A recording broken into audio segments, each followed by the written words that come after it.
Solo here, and today I am joined by none other than Mr. Aquaman, and I am glad I do have the time to speak to him today. So thank you for taking the time to sit here and talk to me.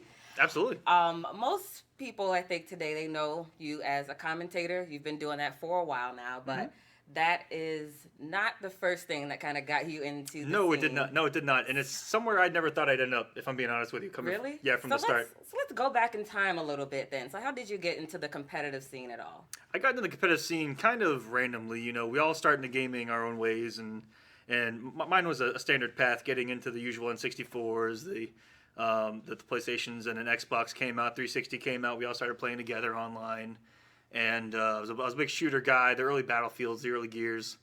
And just randomly, while I was playing with one of them, a couple of my buddies, in person, they started talking about Street Fighter, and they somehow convinced me to buy it. I actually don't know how, if I'm being honest with you. I think I just bought in the peer pressure at the time, and tried it out. It was the hardest thing I ever did, and I was like, this is dumb. So I played Street Fighter 4 just a little, casually, pressed four buttons and just I thought it was all right. And then our local GameStop advertised a little tournament for it, Oh, okay. and so we were like, you know what, why not? We had nothing else to do. It's right down the street. Let's go ahead and try it out. And we trained a lot for it, which this was before I even entered the FGC. This was just pre FGC, and getting practice in and all that fun stuff. And went to this local GameStop tournament, beat a couple people, and it was a lot of fun. And I was like, oh, this is really cool. Went back to playing shooters and Yeah, put that away. yeah, went back to my normal life and went into the release of Mortal Kombat 9 was when I think everything changed, and I really caught a competitive fever for it when ranked matches were in there. MK was the game I enjoyed growing up, the classic MK3 and MK2, and going in, it was just completely different. I loved the characters, I loved the graphics, everyone that I was meeting online with the guys that I started out with from the beginning. And funny enough, the person that introduced me to fighting games was my training partner for a good 5 years. Okay. Before moving here to Texas. That's a commitment. Yeah, so we went in together and did some crazy things. But with Mortal Kombat 9, he actually found a website for competitive Mortal Kombat. He found some YouTube videos of competitive play. Big guys playing each other. This was the Rio Perfect Legend days of old in MK9. This was early MK9. And he showed me those, and I was like, this is amazing. It was gameplay that I'd never seen before, competitive gameplay at the highest possible level. I think we've all been there where we see something and we go, wow, they're really good. Yeah. And there was just something about it. I was like, oh, man, I want to do that. And so we found testermite.com, which is how a lot of people got into the scene. And back then, it was really forum-based, and that's where everyone was. Everyone in the scene was on there. And found a thread. I lived in Virginia at the time that said Virginia locals for Mortal Kombat. Okay.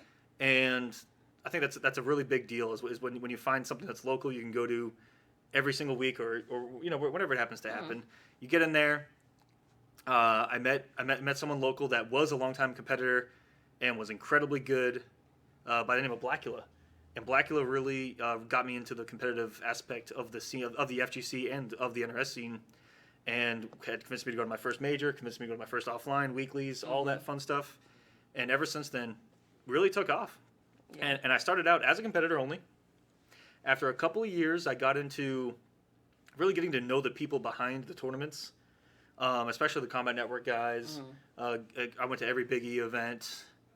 Started to slowly branch out to some of the Northeastern tournaments and Southeastern tournaments. And then I just now in the past couple of years made my way west. And it was really cool. I really got to the back end of the organization aspect of it and the streaming aspect of it, and I loved it all. And started doing my own things in Virginia, doing up weeklies, trying to do regionals with pop bonuses, helping out with our state's big tournament, which happened to be at the time Civil War. This was when Injustice had just transitioned into, Mortal Kombat transitioned into Injustice 1. And it was this really hot thing. Virginia had the first major tournament for it. I get fourth at it. I'm starting to help run things. It was a really good time. And that's all I really was a competitor up until when I started to really get to know the guys behind the scenes and really love what they do more so over competing. And there's no real way to explain that where, you kind of love, the non-competitive aspect of a game when you are competing. But look at NFL players when they retire, all those guys, they all most of them they end up behind a desk, and they're actually involved in the broadcasting aspect of it. Sure. And started my own thing at a weekly level. Was heavily involved at a regional level, and just started getting involved at a major level until I finally decided I got a partner, and we did TCW, the Commonwealth. Mm-hmm.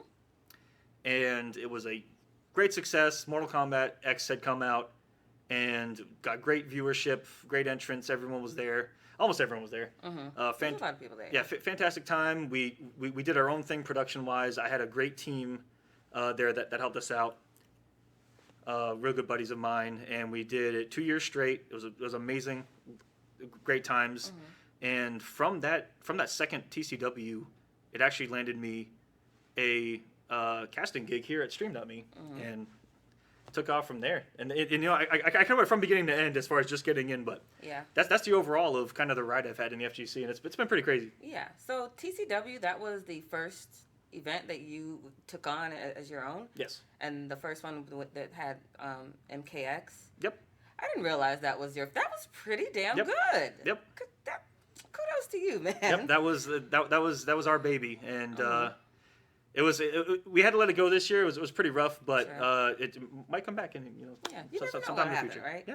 So in between all of that, I mean, I know you said you were competing, and then started getting behind the scenes, and that grabbed your eye more. So there was never any point where you said or considered taking this on, as far as making a living, being a competitive player. That's something you ever considered? No, it wasn't. I always enjoyed it being a hobby. Mm-hmm. And it's really hard to preach that to some of these guys that are so good these days, where they can make a living off it. Mm-hmm. And but back then it was really hard. The prize pools were really low. Mm-hmm. Viewership was averagely pretty low across the board. But nowadays it's really hard to tell someone that it's incredibly hard to make a living. It's still incredibly hard to make a living because everyone's getting better. Yeah. And they're getting younger. And there are a lot of opportunities out there. And just don't give up. Yeah. And as far as the commentating stuff, I know you asked how to become a caster. I again, throughout that time that I was getting to know all the people on the back end, they would occasionally say, "Hey, no one's casting right now. You wanna hop on the mic?" And I just casually get on the mic. I was absolutely dreadful. Don't go back in time and try to find me on. Oh, I'm looking it up. Yeah, if you go back to old Combat Network streams and some of the more weekly and regional things that I've done, it's pretty rough. And again, I never thought about it, and I would do it from time to time, and did it at my own event, and I started doing it kind of more frequently at the Combat Network events, and people were starting to get used to me behind the mic. And again, at the same time, we all kind of came up together. Me, KP, Armo, all the big ones, Catch It Mustard. We were all coming up at the same time in the same space that is NRS. And it was a lot of fun, and I find myself when you first get feedback, is when you finally start to think, I could do this, but not for a living. It's at the time I was like, I could go to events and cast. It'd be a lot of fun and compete, because in Mortal Kombat X, I really felt I was a really good competitor, and a lot more opportunities that started opening up outside of being a competitor, and I'm like, oh man, what am I doing? Right. And so I started casting more and organizing more, and it was really great here at Stream.me when we started the Combat Cup and more of the gods. Yeah. That I really took over as a caster, and I really have an advantage over most casters, being able to cast multiple times a week, multiple stuff. I can really keep at it to try to fine tune the craft and all that fun stuff. But that's really gives me an edge, is that I do it so often that it's just second nature at this point. Yeah, and you've been on different sides of it, Yes. so you know what it's like to be a competitor. Even though you said you never really considered doing that alone, you've seen what it's like to be in that position, and you've got to know a lot of these guys, be behind the scenes. So that definitely I've upset helps. a couple guys. it's only a few, but you've done it. Yep. And that's what matters. Yep. So on the topic of, like I was asking about, taking this on as far or being a competitor full time, I want to ask about the term pro player. Because I feel like sometimes people like what does it mean to be a Yeah, pro player? Like, there's a lot of Twitter profiles out there yeah, there's a that lot. that are lurking with the term pro player Yeah. in the status. And So, what does that mean? Nowadays people are saying, now more recently their organizations picking up players, yes, which, we weren't seeing much of that back in the MK9 days and the Injustice 1 days, and that started picking up the last couple of years. So, are those only the guys that are those are considered pro those players, or they're really fine lines, right? and it can get really complicated. But looking at if an organization picks up a player, everyone thinks, oh man, they're that's a pro player. But really, most orgs aren't giving you a salary. They're not giving you full rides. They're not giving you a lot of stuff. And I think that's what the difference is. If you're good enough in your space to make a living off of it, salary, then I think that you are a professional because you are doing it for a living. But a lot of guys, they only get flights paid for, maybe a little bit of food money. Yeah, like a stipend or something. And travel, hotel, and that's about it. That's all they get out of it, and that's something that you can't live day to day by off of. Okay. And so I think to be a professional, you have to be making enough to make a living off of not only in prize pool, but as far as getting paid by an organization like that. And that's just the way I look at it, because again, I always looked at it as a hobby since I worked full time. And then did this on the side.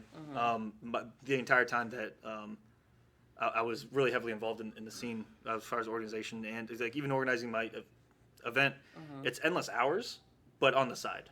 I was working at Lowe's. I worked in retail. Okay. I didn't do anything special. I was in sales. Had to deal with customers. It was terrible. And yeah, that's just the way that I looked at it. But the guys that can say that they make a living off of video games, I think that they can be called professionals. Those are the professional Yeah. pro players. All right, good to know. And there are not that as many as you think. Yes. Yes. But there are a lot of people using the term Yes. pro player, like Correct. I said, in their Twitter profiles, or they may say it in their stream or Yep. something. I'm a pro player, but are you really? Yep.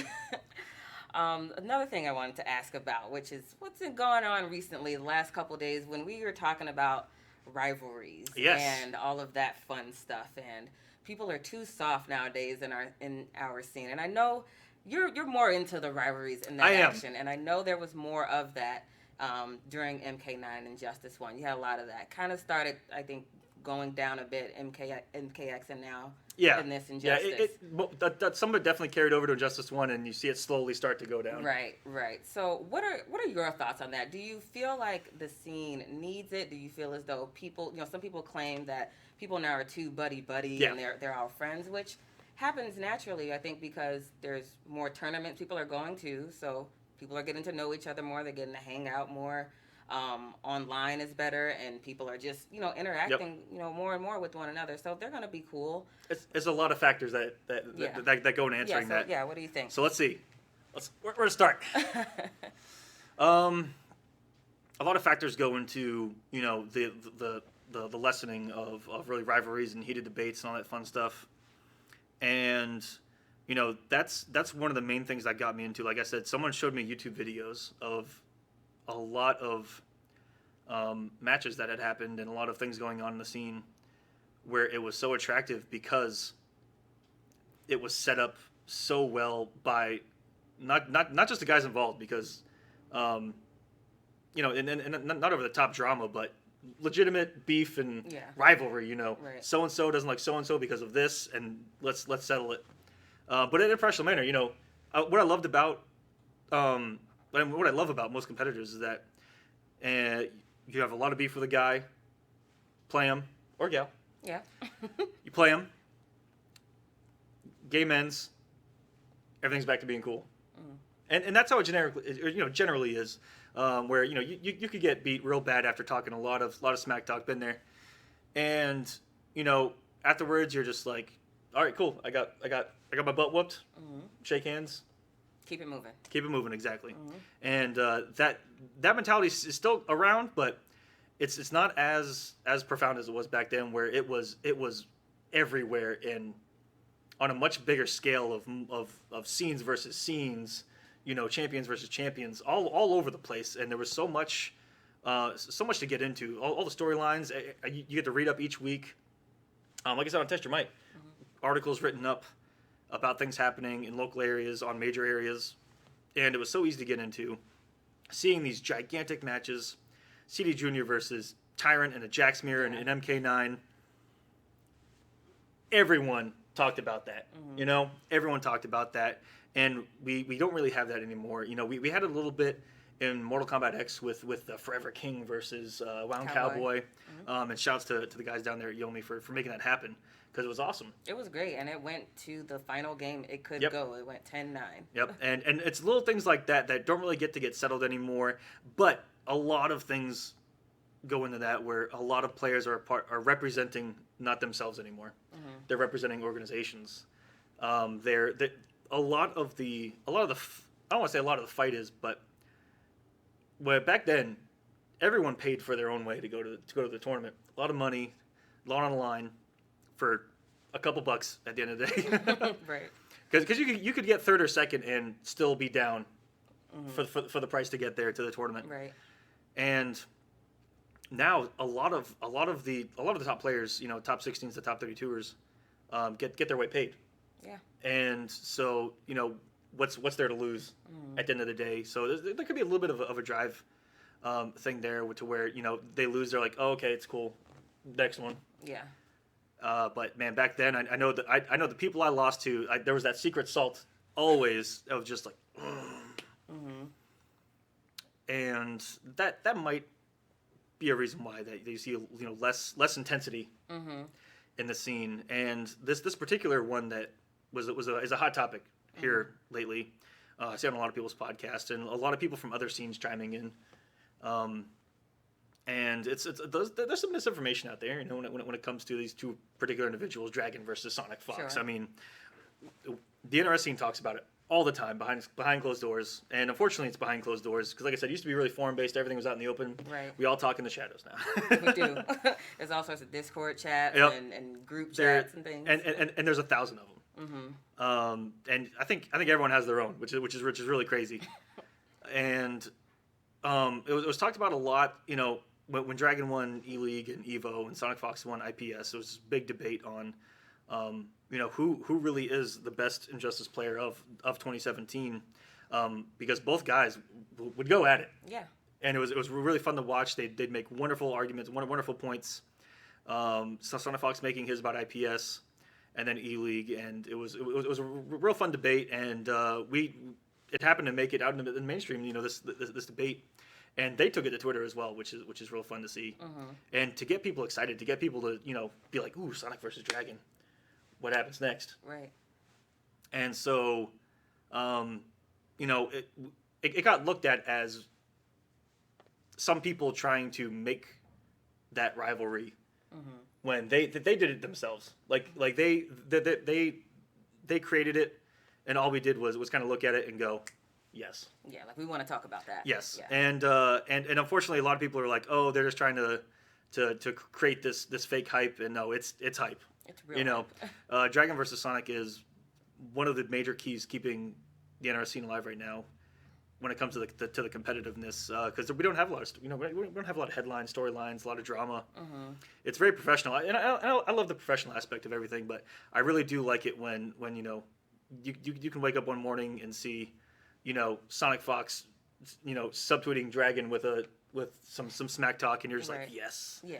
And then can't wait to see them play next time. Yeah, even seeing Dragon get into it too. Oh yeah, Dragon's getting into it. The organizations are getting into it. Yeah. That one I was like, ooh. Yeah. I guess it's getting spicy. Yeah, it's getting really spicy. So it's setting up a lot. I think that again, it's been an age-old debate when it comes to NRS games. Going back to MK9. Rio and PL into Injustice, KDZ on the early days, Sonic Fox in the later days. MKX we can't really talk about. Sonic Fox kind of dominated that one for the whole time. Yeah. You furry little guy, you. Although we did have our little Sonic Fox PL thing. Yes, we did. That was the rivalry, I guess, we had of MKX. Yeah, it one was of the bigger ones. that was it brought a lot of attention to the scene. It did.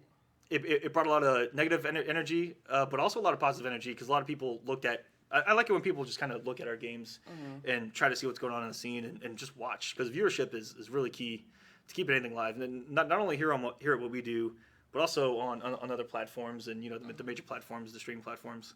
Viewership really does help keep the scene alive, keeps people interested, new viewers, new possible players, more buyers for the game because at the end of the day, the more money they make, the better that we're going to be off. And yeah, that's the way I look at it. I really enjoy what I'm seeing out of Sonic and Dragon right now. Yeah. But people are looking at it a lot of different ways. And the way I look at it is that these two guys, again, I've heard the debates and I really enjoy. I really like hearing it and from these guys. They're going at it. And but at the end of the day, they both have a lot of respect for each other. They both like each other. They're both friends. They're friends, right? They're friends. So, it's not like it's being fakely created or misconstrued. It's a just genuine hype rivalry between two guys that think that they're the best Injustice player, and it's not taken away, from any tournaments. It's just a nice healthy debate inside the NRS scene is what we like to be. But there are a lot of people outside looking in at it from a weird angle of why are you guys trying to force these guys to hate each other? Yeah, I can see there is some misinterpretation going on with exactly what it is. Either way, I want to see them play. Yeah, for sure. I want to see them play each other. Like, hopefully that happens soon because I think that'll, people will be hyped to see that. I think it'd get great viewership. And I had a thought, but I just lost it. Continue your thought. Okay, no, I was just saying that. I got it back. I got my thought back. So, what's great about this rivalry? I've watched both of them play since they first came on the scene. Little youngins. And very little youngins. Dragon, when he is confident, can be unstoppable. But the only thorn in this man's side happens to be Sonic Fox. Yeah. And he got a taste for it at the end of Mortal Kombat X. Got the one win, and this is where I give us credit. Yeah. Is that online he actually was able to beat Sonic Fox for the very first time in a competitive set with actual money on the line. Take the online away from it. At the fact that there was money on the line and that pressure was on, he was able to get a win. Yeah. And that did a lot for him mentally. And me and him have spoken about it. And he went into the very next tournament and beat Sonic Fox offline, final round, won the whole thing, and looked to be, up there with Sonic Fox at, in that time, in that space. And it was awesome. He finally got the one win. And then Mortal Kombat fades away because we go straight into Injustice 2 shortly after. Injustice 2 launches, and they haven't played too many times offline that I can think of. I know really early that they played a few times. Sonic Fox really got the better of them every single time. Yeah. So it's I don't know if it's going to take one more win to really get him there, but I know that right now Dragon's at maximum confidence after winning Evo, after winning E-League. He hasn't had to run into him. And I believe that Dragon was eliminated from IPS without playing Sonic Fox either. Yeah. Wasn't he double eliminated by Gross? I don't remember, actually. I do not remember that. I remember Gross him once, though. I don't remember that either. But, yeah, so they haven't really met in a while at that big of a stage. So I think that this could be very interesting. I think that this is a different Dragon. This is not a Dragon that's gonna see Fox and go, oh, dang. The mental block I don't think is there anymore. So it's going to be very, very interesting. Yeah. And what's also interesting about you mentioning that they haven't met yet, people try to use that as a point as to there's no way to say Dragon is better than Sonic because he hasn't beat him yet. Yes. In Injustice. But he beat people who beat Sonic. Exactly. So... And Sonic beat people who beat Dragon for instance, at IPS. Like I said, I love that debate. Yeah. Because in 2017, there were technically 3 world championships for Injustice 2. There's Evo, IPS Finals, and E-League.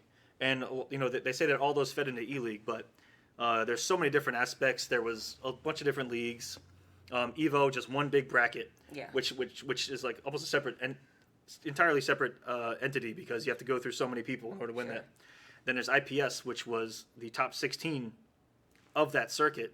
And then you go to E-League where, that 16-player pool cuts in half, goes over, and it's filled by People from all yep, these different regions. all over. You get Europe, you get Latin, and then you get last chance qualifiers. So, there's a lot of healthy debate of, well, those 8 other people in that top 16 is a harder path to go through than there was at E League. Mm-hmm. And so it's very interesting points. The what was harder to win. Then of course there's the added juice of Sonic Fox playing Marvel. After IPS dropping Injustice for a while, right. and he went to E League, not really caring. He won all his money. And yeah, there's a lot of interesting topics when it comes to that debate. Yeah, and you know what? Again, can't wait to see what happens next. Sure. And those are my thoughts on it. Okay. No, good. Thank you for giving me those thoughts. You mentioned something as well about new players and how, stuff like this can bring new players into the scene. And I know that that's important to you. It's important to all of us, especially you being a commentator. You want to see new players make it into War of the Gods. You want to see new players, make it into top 8. Absolutely. Of course, I mean, that also brings hype to see new people Yes. coming up and doing well. So what I know is that there are some players who are new and have not even won't enter a tournament. And War of the Gods, this is free. Yes. It's just easy. Just go to smash.gg, type in your name, bam. Yep. And that's it. You're Play signed from up. home, you're good. And that's it. But there are still people who won't do that. And Yes. maybe it's because they are afraid. They see these top players and they're intimidated. Yep. What would you say to some people out there who, they just sit down and watch, that are loyal to watching this, but won't enter even though they play the game? Especially when it comes to something that's free and online, and this was even back when ESL was doing it. There's nothing to lose. Absolutely nothing to lose. The only thing that can really hold people back right now in War of the Gods is that we have banned Wi-Fi. Yeah. That's for the sake of kind of trying to keep it as competitive as possible, because incredibly bad connections can disrupt competitive play. Sure. We've all been there, but there's absolutely nothing to lose and everything to gain. Even though it is online, you're going to get matchup experience, you're going to get tournament experience, because I've been there where and this was after I'd played for a long time, years and years and years. I entered ESL, and I was more nervous than I was there than I was on stage at a major. Really? Especially the first, I don't know, probably like 5 or 6 weeks that I did it. I was absolutely petrified. I'm in someone else's territory right now. Is the way I look at it. Right. I was so scared, and I learned a lot. I got nerves I never had before that I had to overcome. Got to play so many people that I never got to play offline. Got to learn so much. Got to play people that I had played offline but had no experience against. New characters, all this fun stuff, and just to be in the competitive, field week in and week out, rather than major here, major there, Right. and then just practice in between. So it was very good to keep up your practice, and especially now with the netcode, it's really nice, and it's close to offline as it can get right now when it comes to technology. So shout outs to NetherRealm Studios for doing that, for really doing a great job there. But yeah, there is the only thing that costs you is time and effort. You gotta sign up, show up, play, and then you're done. And if something comes up, don't worry about it. Sign up anyways. If something comes up, you'll get auto DQ'd. It's no stop DMing me that you're not going to show up, because it's all taken care of on our bracket system. But yeah, you get experience so many different ways. Not only with characters, players, you get to meet people, you get to chat with them in your match. So we almost force you to network with the scene that you could possibly be trying to get into. Which is really fun, because that's a good thing. You can chat with the person you're playing, even if it's salty. Sometimes it can be salt-inducing to lose online. But yeah, networking, you get to meet people, practice, experience everything that you need to set yourself up to. If you wanted to travel offline, you have some experience in competitive, no matter what. And also, if you're trying to get your name out there, end up on stream, look good. Me and Echo over there talking about how amazing you're playing, or a little pointer here or there. It can help a lot, and to end up on stream and to be able to watch your match back, see what you did wrong, see what they did right, make adjustments. There's so much you can gain from competing in online tournaments that could propel you to offline. And to everyone that's thinking about it, do it. Like I said, doesn't cost you a thing, and you can get so much from it. Yeah, and I'm glad you mentioned networking because when it comes to like reviewing what you did, what went wrong, what went right, you have met up with these players and network. Ask them questions, and you could ask people in the chat live, or you can contact them on Yep. Twitter or something. Just don't be afraid to ask questions. And I think for some people they just don't want to do that, or they feel like they're not going to take the time to Yeah, answer and me. and I've been in the same position where I traveled my first few tournaments, see all these players I see online, and go Mm-hmm.